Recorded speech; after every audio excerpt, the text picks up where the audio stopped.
नामदु व नुसल्ली अला रसूलिहिल करीम अम्मा बाद फाउज़ु बिल्लाहि मिनाश शाइतानिर राजीम बिस्मिल्लाहिर रहमानिर रहीम। बंधुगण, आमी साधक मोस्ताक मनिर बांग्लादेश। आमी आजके आपनादेर सम्मुखे एक अति ऊर्ध्व स्तरेर विषय निये आलोचना करब। आर सेई विषयटी हलो आल्लाहर ओली एबं आउलिया। आमरा शुधु शुनेछि जे आल्लाहर पक्ष थेके এই পৃথিবীতে অলির জন্ম হয়, আল্লাহর পক্ষ থেকে এই পৃথিবীতে আউলিয়া জন্ম হয় এবং এই অলি আউলিয়া কি এবং তাদের রূপ নকশাই বা কী, তাদের চিহ্ন কি, তাদের লক্ষণ কি, তাদের মাকাম কি, তার মর্যাদা কি এবং এই অলি আউলিয়াদের সম্পর্কে কী ধরনের উদ্ধৃতি আল্লাহ পাকের পক্ষ থেকে রয়েছে এই সম্পর্কে আমরা অনেক কিছু আমাদের জানার ইচ্ছা জাগে। তাহলে আসুন ভিডিওটি শুরু করা যাক। আসলে অলি আউলিয়াগণ হলেন আল্লাহর বন্ধু এবং পাক কোরআনে মহান আল্লাহ পাক রাব্বুল আলামিন ঘোষণা করেছেন যে অলিগণ সাবধান, অলিগণ আমার বন্ধু। এ কথার মাধ্যমে তিনি বোঝাতে চেয়েছেন যে যারা আল্লাহর অলি হয়ে যান তারা আল্লাহর বন্ধু হয়ে যান। আর যখন তারা আল্লাহর বন্ধু হয়ে যান তখন তাদের মাকাম এবং মর্যাদা এতই ঊর্ধ্বস্তরে চলে যান যে ওই সমস্ত অলিয়াউলিয়াদের সাথে যদি কেউ বেয়াদবি করেন এবং যদি তাদের মনে কষ্ট দেন, তাদের মনে দুঃখ দেন কথায়, কাজে এবং বিভিন্ন আচরণে, তাহলে মহান আল্লাহ পাক রাব্বুল আলামিন নিজেই তার প্রতিশোধ গ্রহণ করেন। বলছেন সুবহানাল্লাহ। তাহলে এই অলি আউলিয়াগণকে আমি আজকে অলি সম্পর্কে আলোচনা করব। অলি শব্দের অর্থ হলো একাধারে অভিভাবক আর অন্যদিকে হলো বন্ধু। অর্থাৎ অলি বলতে আল্লাহর বন্ধু বোঝায় এবং যারা অলি হয়ে যান তারা সাধারণ মানুষের অভিভাবক হয়ে যান। অর্থাৎ এই অলি আউলিয়া কীভাবে সৃষ্টি হন, বিশেষ করে আমি আজকে অলি সম্পর্কে আলোচনা করব। আল্লাহর অলি অর্থাৎ আল্লাহর বন্ধু। আসলে এই পৃথিবীতে মহান আল্লাহ পাক রাব্বুল আলামিন মানুষকে আশরাফুল মাখলুকাত সৃষ্টি হয় শ্রেষ্ঠ জীব হিসেবে সৃষ্টি করেছেন। এখানে ভালো মন্দ সংমিশ্রিত সৃষ্টি রয়েছে। মানুষের ভিতরে অসংখ্য রকমের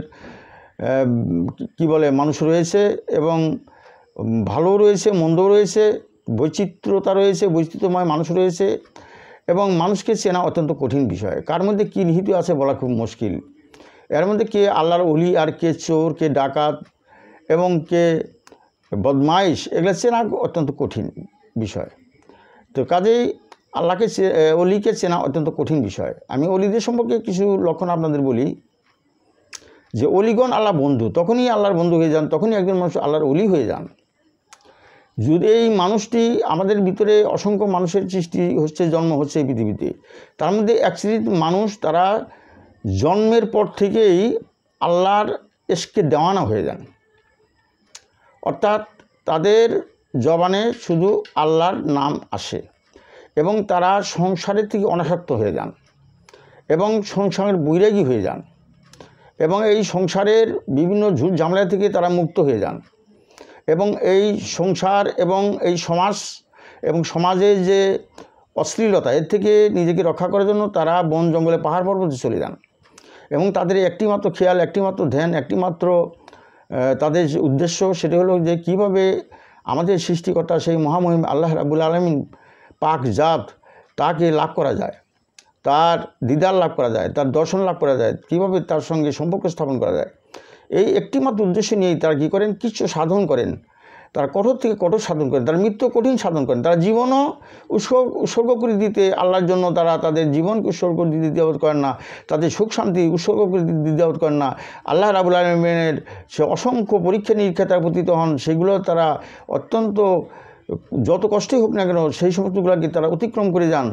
যখন এই সমস্তগুলোকে তারা অতিক্রম করে যান, যখন আল্লাহর পরীক্ষায় যারা উত্তীর্ণ হয়ে যান এবং শত কষ্ট তারা তাদের জীবনে তারা লালন করতে সক্ষম হয়ে যান, তখন আল্লাহ পাক রব্বুল আলামিন নানাবিধভাবে তাদেরকে পরীক্ষা নিরীক্ষা করার পরে যখন আল্লাহর ইশক থেকে, আল্লাহর মহব্বত থেকে তাদেরকে দূরে সরানো যায় না এবং পৃথিবীর এমন কোনো আকর্ষণ নাই, এমন কোনো সম্পদ নাই, এমন কোনো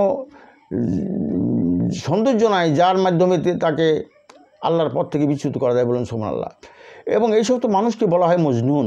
এই মজনুন মানুষগুলা যখন আল্লাহর রঙে রঞ্জিত হয়ে যান এবং আল্লাহর কাছ থেকে যখন রহমত লাভ করলেন এবং আল্লাহর পক্ষ থেকে যখন তারা দয়া লাভ করেন এবং আল্লাহর সঙ্গে যখন তারা একাকার হয়ে যান, তখন তাদেরকে আল্লাহ তাদেরকে অলি বা আল্লাহর বন্ধু হিসাবে তিনি তাদেরকে গ্রহণ করেন। এবং তাদের সাথে তারা কিন্তু তাদেরকে চেনা অত্যন্ত কঠিন, কারণ তারা সাধারণ মানুষের সাথে সাধারণভাবে তিনি মিশেন এবং সাধারণভাবে আচরণ করেন। এবং যদি তারা অনেক সময় তাদের বৈচিত্র্যময় রূপে তারা চলাফেরা করেন, বৈচিত্র্যময় পোশাকে তারা চলাফেরা করেন এবং তারা অনেক সময় আত্মগোপন করে থাকেন, অনেক সময় তারা ছদ্মবেশ ধারণ করে থাকেন। তাদেরকে চেনা খুব অত্যন্ত কঠিন হয়ে যায়। তখন কখনও তারা ফকির মেসকিনের বেশে আসতে পারেন এবং কখনও তারা মজলুমের বেশে তারা আসতে পারেন, কখনও তারা আপনার কাছে সাহায্যের জন্য আসতে পারেন, তখন তারা আপনার কাছে ভিক্ষুকের বেশে আসতে পারেন এবং কখনও তারা পাগল বা মজনুনের বেশি আপনাদের কাছে আসতে পারেন, আমাদের কাছে আসতে পারেন। কাজেই তাদের কিন্তু রূপের অন্ত নাই। তারা বিভিন্ন সময় বিভিন্ন রূপে মানুষের লোকালয়ে তারা বিচরণ করেন, কিন্তু তাদের যে মাহাত্ম্য এবং তাদের যে রহস্য এবং এটা মানুষের সাধারণ মানুষের পক্ষে বোঝা অত্যন্ত কঠিন হয়ে যান। তারা এক এক সময় এক এক ধরনের রূপ ধারণ করতে পারেন। তো সুতরাং তারা লীলাময় স্তরে চলে যান। যদিও তাদেরকে অত্যন্ত ক্ষমতা দেওয়া হয় না, কিন্তু তাদের সাথে যদি কেউ বেয়াদবি করে, তাদের সাথে যদি কেউ অসদাচরণ করে এবং তাদের সাথে যদি কেউ অত্যন্ত আপত্তিজনক আচরণ করেন, তাহলে তারা যদি তার জন্য বরদোয়া নাও করেন, তাহলে আল্লাহ রাব্বুল আলামিন কিন্তু তাকে বরদাস্ত করবেন না এবং সেই গোষ্ঠীকেও বরদাস্ত করবেন না। কাজে আমাদের মাঝে এই পৃথিবীতে অসংখ্য অলিয়া উলিয়া আছেন যারা ঘুরে বেড়াচ্ছেন, তাদেরকে আমরা চিনি না। তারা আল্লাহ পাকের বন্ধু এবং তারা আছেন বলেই পৃথিবীটা টিকে আছে। আমি একটা উদাহরণ দিই আপনাদের, যেমন ওয়াজ কনি রহমাতুল্লাহ আলাইহি উনি আল্লাহর অলি ছিলেন এবং অলির উদ্দস্তর অলি ছিলেন, কিন্তু তিনি লোকালয়ে থাকতেন না, তিনি বন জঙ্গলে থাকতেন। এরকম আছে, আমি দু একটা উদাহরণ দেই। আমার অনেক কিছু অলিয়া উলিয়া সম্পর্কে অনেক কিস্সা কাহিনী আমার জানা আছে, কিস্সা কাহিনী নয়, বাস্তব ঘটনা জানা আছে। যে যখন একজন অলি নদী পার হতে যাচ্ছিলেন, তার কাছে কোনো টাকা ছিল না। যখন মাঝি তার কাছে টাকা চাইলেন, তখন তিনি বললেন যে আমার কাছে একটি পয়সাও নেই, আর যদি আপনার আমাকে যদি টাকা সারা দিন না নেন, তাহলে টাকার বিনিময়ে আপনি আমাকে আপনার এই বৈঠা দিয়ে আমাকে পিটুনি দিতে পারেন, টাকার বদলে আমাকে মারতে পারেন। তখন সেই নৌকার বৈঠা দিয়ে তাকে কয়েকটি পিটুনি দেওয়া হয় এবং তিনি নীরবে তা সহ্য করেন। নৌকা যখন ওপারে যায়, পৌঁছার সঙ্গে সঙ্গে নৌকা ওপারে পৌঁছার সঙ্গে সঙ্গে লোকটা হার্টফেল করে মারা যায়, যে লোকটা তাকে পিটুনি দেয়। তখন আরেকজন লোক ছিলেন, তিনিও অলি পর্যায়ের লোক, তিনি বললেন, দেখেন আপনার জন্যই তো লোকটা মারা গেল। তখন বললেন যে কেন? আমি তো তাকে কিছুই বলি নাই।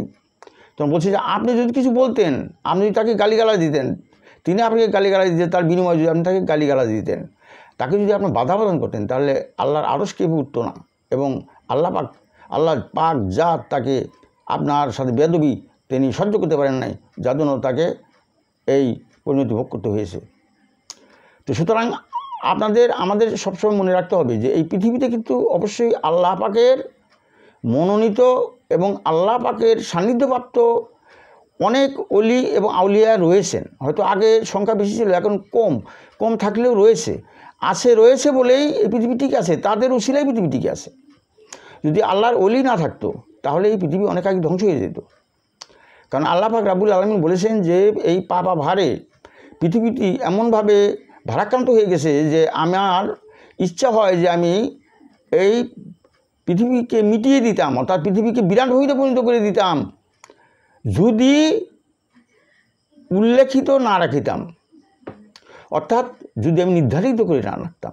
আল্লাহ পাক রাব্বুল আলামিন যখন এই বিশ্ব ব্রহ্মাণ্ড সৃষ্টি করেন, যখন এই জগৎকে সৃষ্টি করেন, তখন এই বিশ্ব ব্রহ্মাণ্ড জগৎ কীভাবে চলবেন, এই সব কিছু তিনি কী করেছেন? নির্ধারিত করে রেখেছেন।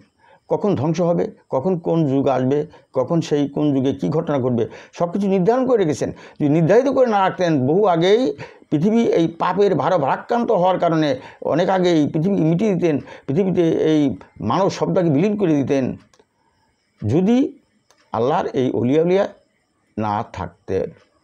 সুতরাং অলিয়া উলিয়ার মর্যাদা অত্যন্ত উদ্যোগ আছে মর্যাদা, এবং এই অলিয়ালগণ আমাদের অভিভাবক হয়ে যান। সুতরাং এই অলিয়া আলিয়াগণ আমাদের জন্য সবসময় দোয়া করেন, তারা যদি কষ্ট পান তবু আমাদের জন্য দোয়া করেন। এবং আমাদেরকে মা যেমন তার সন্তানকে ক্রোড়ে আঁচলের মধ্যে নিরাপদ আঁচলে বেঁধে রাখেন, অলিয়া আলিয়াগণ আমাদের ঠিক পাপিষ্ঠ বান্দা মানুষ আমাদেরকে তাদের স্নেহের চাদরে আমাদেরকে ঢেকে রেখেছেন এবং আল্লাহর আযাব গজব থেকে আমাদেরকে আল্লাহর কাছে পানা চেয়ে আমাদেরকে হেফাজত রেখেছেন। এই হলো আল্লাহর অলি। এবং আল্লাহর অলি হওয়া অত সহজ কথা নয়। সমস্ত কিছু ত্যাগ করতে যদি পারেন, সমস্ত কিছু ত্যাগ করে সমস্ত মোহকে ত্যাগ করতে যদি পারেন, সংসারের মোহ যদি ত্যাগ করতে পারেন, আপনার ধন সম্পত্তির মোহ যদি ত্যাগ করতে পারেন, আপনার সমস্ত কিছুর আপনার সমস্ত রিপুকে যদি আপনি জয় করতে পারেন, জয় করার পরে যদি আপনি এক আল্লাহর প্রতি একনিষ্ঠ থাকতে পারেন, আল্লাহর মহব্বতকে যদি আকর্ষণ করতে পারেন, আল্লাহর প্রেমে যদি আপনি মজনুন হয়ে যেতে পারেন, আল্লাহর প্রেমে যদি আপনি মাতোয়ারা হয়ে যেতে পারেন, এবং পৃথিবীর কোনো শক্তি এবং পৃথিবীর কোনো আকর্ষণ তাকে আকৃষ্ট করতে না পারে, আল্লাহর মহব্বত থেকে বিচ্যুত করতে না পারে, এমন অবস্থায় এত উর্ধ্বস্তর অর্থাৎ এশকের এত উর্ধ্বস্তরে যদি চলে যান, এশকে এলাহির যদি এত উর্ধ্বস্তরে চলে যান, তখনই কিন্তু আল্লাহ পাক রাব্বুল আলামিন তাকে বন্ধু হিসাবে গ্রহণ করবেন এবং তিনি অলিত্ব হাসিল করবেন। এবং আল্লাহ পাক রাব্বুল আলামিন এই সমস্ত অলিদেরকে ইহকালেও তিনি বন্ধু করে রেখেছেন এবং পরকালেও তাদেরকে আল্লাহ পাক রাব্বুল আলামিন বন্ধু হিসাবে গ্রহণ করবেন। এবং পরকালে যখন সমস্ত আল্লাহ মহানবী সাল্লাল্লাহু আলাইহি সাল্লাম সমস্ত উম্মতদেরকে যখন তিনি তাদের সুপারিশ করবেন এবং প্রকৃত বান্দাগণ যখন তারা সুপারিশ পেয়ে যখন জান্নাতে যাবেন, কেউ জাহান্নামে চলে যাবেন, এরপরে যখন একদল মজনুন তারা বসে থাকবে, তখন আল্লাহ পাক বলবেন যে হে নবী সাল্লাল্লাহু আলাইহি সাল্লাম, এই যে আমার কিছু মজনুন বান্দা আমার এশকে পাগল ছিলেন এবং আমার প্রেমে আমার মহব্বতে দুনিয়ার সমস্ত কিছু থেকে তারা তিনি কী করে ত্যাগ করে শুধু আমার মহব্বতই তারা পড়েছিলেন এবং আমার জবানে শুধু তারা করেছেন, তাদের সম্পর্কে আপনি কিছু সুপারিশ করেন। মহান আল্লাহ পাক রাব্বুল আলামিন এই অলিদের জন্য, এই মজনুনদের জন্য, আল্লাহর প্রেমে মাতোয়ারা ব্যক্তিদের জন্য আল্লাহর নিজে নবী মুহাম্মদ আহমদ মুস্তাফা সাল্লাল্লাহু আলাইহি সাল্লামের নিকট উসিলা প্রার্থনা করবেন। বলুন সুবহানাল্লাহ। তারাই হলেন আল্লাহর অলি। আমি পরবর্তী ভিডিওতে আউলিয়া সম্পর্কে আলোচনা করব, কারণ অলিদেরকে তেমন কোনো পার তাকে দেওয়া হয় না, কিন্তু তাদেরকে ইহকাল এবং পরকালের বন্ধু হিসেবে তিনি গ্রহণ করেন এবং তারা ছায়ার মতো এই মানুষকে, পৃথিবীর পাপিষ্ঠ মানুষদেরকে যাতে ধ্বংস না হয় এই জন্য তাদেরকে ছায়া দিয়ে রাখেন। এই জন্য তারা আমাদের অভিভাবক হিসেবে, অলিগণ আমাদের অভিভাবক। সুতরাং অলিদের সঙ্গে বেয়াদবি করা যাবে না। তাই আল্লাহ পাক রাব্বুল আলামিন, আমি আবার বলছি, আল্লাহ পাক রাব্বুল আলামিন ঘোষণা করেছেন সাবধান অলিগণ আমার বন্ধু। এটাতে তিনি হুঁশিয়ার করে দিয়েছেন যে অলিদের সঙ্গে কোনো বেয়াদবি করবে না, কারণ তারা আমার বন্ধু। ওয়া আখিরু দাওয়ানা আলহামদুলিল্লাহি রাব্বিল আলামিন। আসসালামু আলাইকুম ওয়া রাহমাতুল্লাহি ওয়া বারাকাতুহু।